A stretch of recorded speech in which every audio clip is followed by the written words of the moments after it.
ายดีทุกท่านเนาะสำหรับคลิปวิดีโอนี้เราจะเก็บภาพบรรยากาศคนอยู่เส้นทางที่เพื่อนใส่ถุงซาดใส่ถุงผักประชาชนปฏิวัติลาวนะเพื่อเฉลิมฉลองวันสร้างตั้ง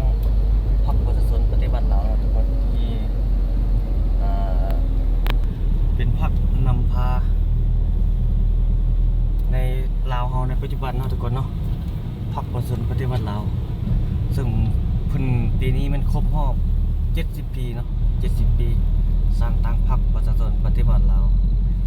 ประเทศลาวเฮาก็ภายใต้การนำพาของพรรคประชาชนปฏิวัติลาวเนาะซึ่งเพิ่นก่อตั้งพรรคตัวนี้มานี่ประมาณ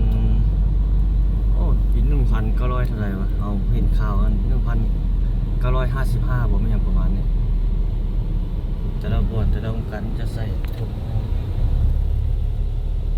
สัตว์ลาวแบบนี้ถุงผักเนาะ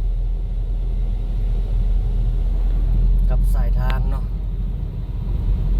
สถานที่สำคัญต่างๆมันจะใส่ถุงสัตว์ถุงผักเนาะเพื่อเป็นการ เฉลิมฉลองวันสร้างตั้งพรรคประชาชนปฏิวัติลาวครบรอบ70 ปีในปี 2025 นี่เนาะทุกคนเราจะเก็บภาพบรรยากาศให้ทุกคนได้เบิ่งอยู่ตามถนนที่เพิ่นใส่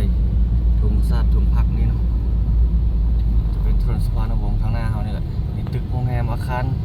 ใหญ่ๆเพิ่นก็จะใส่ถุงเวียดแบบนั้นเนาะถุงใหญ่ๆแบบนั้นแล้วก็ตามสายทางก็ใส่กัน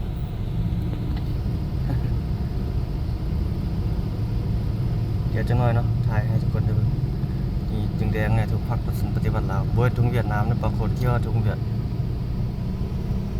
นี่เพิ่นจะใส่ถุงแบบนี้เนาะอยู่คู่กลางทางเพื่อเป็นการเฉลิมฉลองครบรอบ70 ปีวันสร้างตั้งพรรคประชาชนปฏิวัติลาวเพิ่นนำพามาตั้งแต่เป็นทางการนี่พุทธบ่อยประเทศมานี่ตั้ง 1,975 บ่ทุกคนเนาะแต่ก่อนลาวเฮาเป็นระบบกษัตริย์เนาะแต่แบบคือไทยนะทุกคนมีเจ้าชีวิตแบบนั้นแต่ตอนนี้บ่มีแล้วตอนนี้มันเป็นยุคแบบเป็นพรรคเดียวเนาะทุกคนเป็นพรรคประชาชนปฏิวัติลาวเนาะอยู่ภายใต้การนำพาของพรรคประชาชนปฏิวัติลาวในปัจจุบันแต่ก่อนมีเจ้าชีวิตได้ลาวเฮาก็ได้แต่ตอนนี้บ่มีแล้วแต่ก่อนมีหลายนั้นมีหลาย มี3บ่เนาะ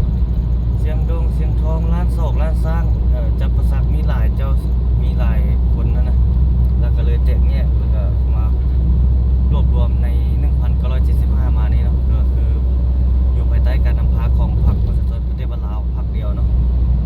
ในรายละเอียดนั้นเขาก็เล่าพอเข้าแบบนี้เนาะถ้าท่านใดอยากรู้รายละเอียดก็มีอยู่ทางหลายๆช่องทางเนาะข้อมูลรายละเอียดทุกคนนี่เพิ่นก็ใส่ถุงซาดถุงผักนี่ก็จังแม่นใส่ตามสถานที่ราชการอย่างต่างๆเนาะหลายเลยในช่วงนี้เนาะเป็นวันครบรอบ70 ปีของการสร้างตั้งพรรคประชาชนปฏิวัติลาวสถานที่ราชการพอเป็นอย่างต่างๆมันเพิ่นจะใส่เนาะใส่ถุงผักตัวสีแดงฮะแต่ว่าตัวสีฟ้าบ่ตัวสีขาววงเดือนนี่จะเป็นถุงซาดแต่ว่าภายใต้การนำพาของพรรคประชาชนปฏิวัติลาวคือถุงผักตัวสีแดงเนาะบ้านเรือนสถานที่ต่างๆมันจะใส่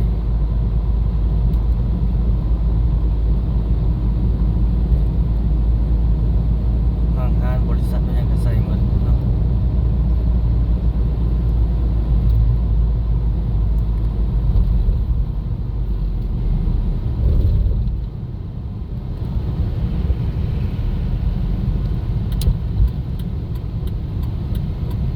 ถุงซาดถุงผักใส่เงาเข้าไปในเมืองหมดเลยทุกคน